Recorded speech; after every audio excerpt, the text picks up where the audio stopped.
మిత్రమా, ఒకరి కోసం నువ్వు ఆలోచిస్తున్నప్పుడు వారు స్పందించలేకపోతే నువ్వు ఎంత వేదన చెందుతావు. నీకోసం ఆలోచించే వారిని నువ్వు పట్టించుకోవడం వల్ల అంతే వేదన వాళ్ళకి ఇస్తున్నావు మిత్రమా. నువ్వు కఠిన హృదయం కలవాడివి కాదు కదా. ఒకరి చేసిన తప్పు నువ్వు చేయవు కదా. కాబట్టి ప్రాణమిస్తున్నా తిరిగి స్పందించాలని రాయి లాంటి వారి కోసం నీ అమూల్యమైన ప్రేమని, సమయాన్ని, జీవితాన్ని నాశనం చేసుకోకు మిత్రమా. నీకోసం ఆలోచించే వారికి స్పందించు, పలకరించు, ప్రేమించు. జీవితాన్ని నిర్ధారకంగా మార్చుకోవడం కంటే అమూల్యమైన ప్రేమానురాగాలతో జీవితాన్ని తీర్చిదిద్దుకోవడం చాలా ఉత్తమం మిత్రమా. నేనెందుకు ఎప్పుడు కూడా చెల్లిస్తూనే ఉండాలని అనుకుంటున్నావా? అయితే ఇది రాసి పెట్టుకో. నేనెందుకు నిరంతరం శ్రమించాలని నీ హృదయం నిన్ను అడిగితే అప్పుడు నువ్వు చెప్పే సమాధానం ఏమిటి మిత్రమా?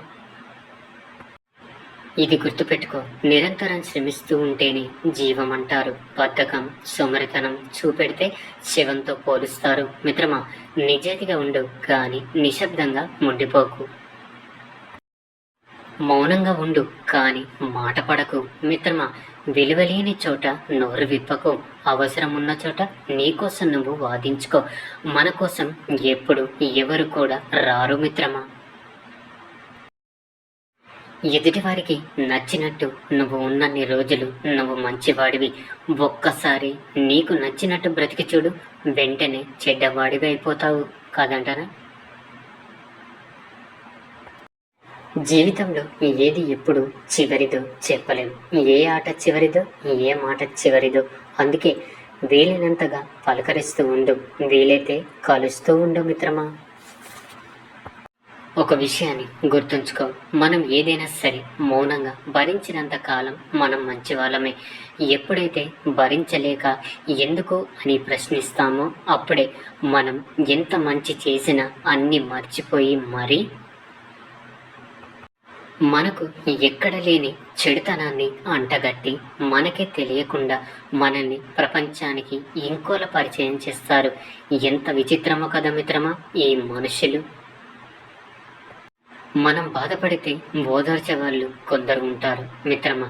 మనం ఎప్పుడు బాధపడతామని ఎదురు చూసేవాళ్ళు మరికొందరు ఉంటారు. మనతో ఏ బంధం లేకపోయినా మన ఆనందాన్ని తమ ఆనందంగా భావించే వాళ్ళు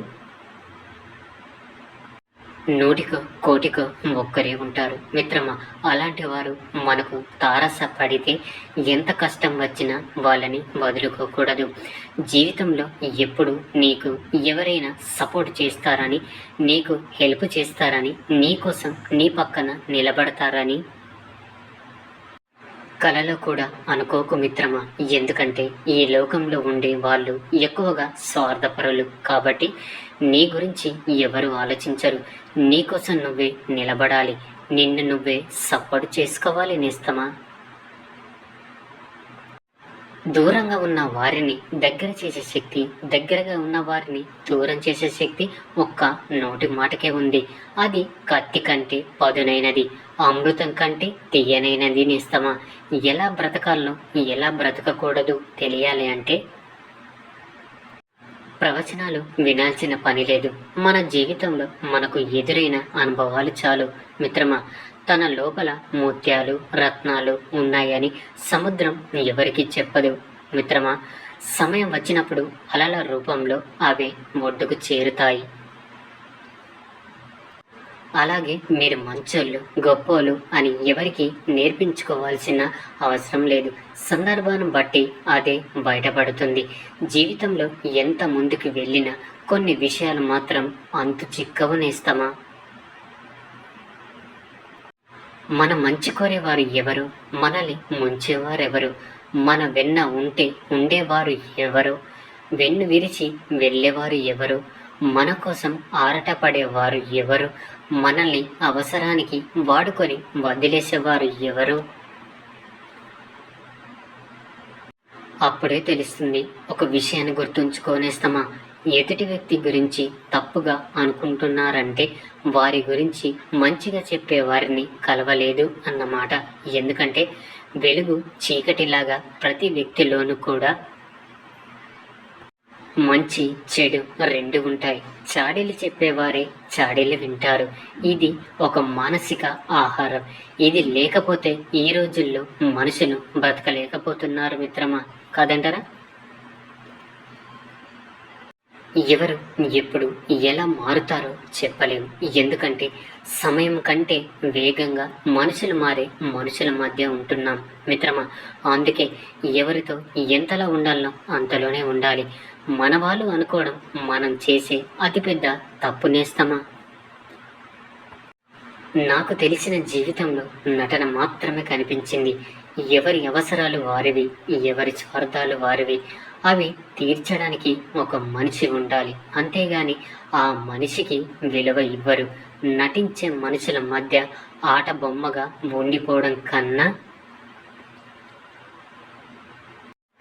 ఒంటరిగా మిగలడం ఎంతో ఉత్తమం మిత్రమా. ఒకటి గుర్తుంచుకో మిత్రమా, ఎవరైనా సరే మన మంచి కోరి చెప్పినప్పుడు ఎందుకు చెబుతున్నారో అర్థం చేసుకొని వినాలి. లేదంటే ఫలితం మన కారణంగా మనతో పాటు మన చుట్టూ నలుగురు అనుమానిస్తారు. అర్థమైందనుకుంటా. నీకోసం నీ జీవితం మొత్తంలో నీకన్నా ఎక్కువ ఆలోచించేవారు, నువ్వు బాగుంటే చాలు అని తపన పడేవారు ఒకరు ఉంటారు నేస్తమా. వారు నీకు ఏదో చెయ్యాలని ఆశించరు. నువ్వు చేయాల్సిందల్లా వారు మీపై పెట్టుకున్న నమ్మకాన్ని కాపాడుకోవడం. ఇదే వారికి నువ్వు ఇచ్చే విలువ, బహుమతి నేస్తమా. నవ్వుతూ ఉన్నవాడు 4 రకాలుగా మాట్లాడతాడు. బాధతో ఉన్నవాడు భావంతో మాట్లాడతాడు. ప్రేమతో ఉన్నవాడు చనువుతో మాట్లాడతాడు. కోపంతో ఉన్నవాడు కేకలు వేసి మరి మాట్లాడతాడు. మంచివాడు మార్పు కోసం మాట్లాడతాడు. అసూయతో ఉన్నవాడు చులకనగా మాట్లాడతాడు. కానీ జ్ఞానం కలవాడు మౌనంగా ఆలోచించి మాట్లాడతాడు. నిజానికి మాట మనిషిని మారుస్తుంది మిత్రమా. మౌనం మన మనసుని మారుస్తుంది. అందరితో కలిసి ఉండు, అందరిలాగే నవ్వుతూ ఉండు. అంతేగాని అందరినీ అయిన వాళ్ళు అని అనుకోకు. అందరూ నావాలే అని మురిసిపోకు నేస్తమా. నటనతో కూడిన మనిషి ప్రేమ విషయం కంటే ప్రమాదం కదా మిత్రమా. ఏం చేస్తున్నావు అని కాకుండా ఎలా ఉన్నావని అడగండి. సంపాదన ఎంత అని కాకుండా సంతోషంగా ఉన్నావా అని అడగండి. పని ఉన్నప్పుడు కాకుండా పని గట్టుకొని మాట్లాడండి మిత్రమా. పోయాక ప్రేమాభిమానాలు కాకుండా ఉన్నప్పుడే నేనున్నానని భరోసా ఇవ్వండి. అర్థమైందనుకుంటా. కానీ జ్ఞానం కలవాడు మౌనంగా ఆలోచించి మాట్లాడతాడు. నిజానికి మాట మనిషిని మారుస్తుంది మిత్రమా. మౌనం మన మనసుని మారుస్తుంది. అందరితో కలిసి ఉండు, అందరిలాగే నవ్వుతూ ఉండు. అంతేగాని అందరినీ అయిన వాళ్ళు అని అనుకోకు. అందరూ నా వాళ్ళే అని మురిచిపోకునేస్తామా. నటనతో కూడిన మనిషి ప్రేమ విషయం కంటే ప్రమాదం కదా మిత్రమా. ఏం చేస్తున్నావు అని కాకుండా ఎలా ఉన్నావని అడగండి. సంపాదన ఎంత అని కాకుండా సంతోషంగా ఉన్నావా అని అడగండి.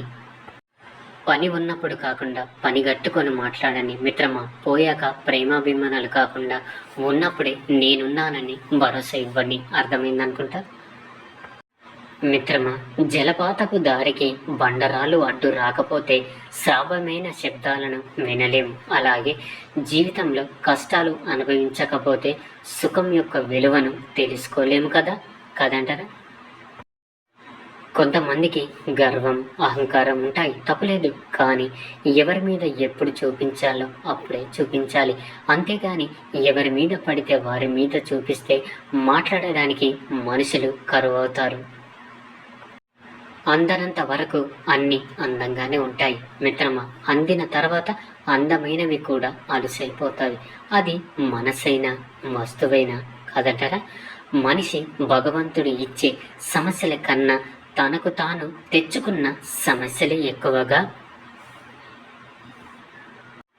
మనుషుల మధ్య అహంకారం, అజ్ఞానం, పెత్తనం, తనకు ఇష్టం వచ్చిన ప్రకారం నడుచుకోవడం, వాటి కోసమే పరిగెత్తడం, పేరు కోసం తపన పడ్డం, ఇలా మనుషులు తమకు తాముగా ఇరుక్కొని నరకాన్ని పొందుతున్నారు.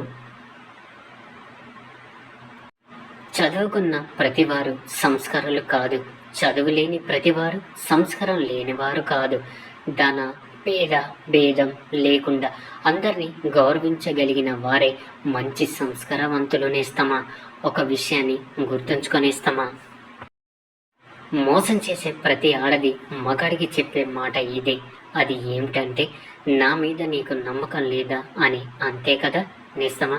ఈ సూక్తులు ఏ సూక్తి నచ్చిందో కామెంట్ చేయండి. ఈ వీడియో కనుక నచ్చినట్లయితే లైక్ చేసి మన ఛానల్ సబ్స్క్రైబ్ చేసుకొని మాకు కొంచెం సపోర్ట్ చేయండి. ధన్యవాదములు.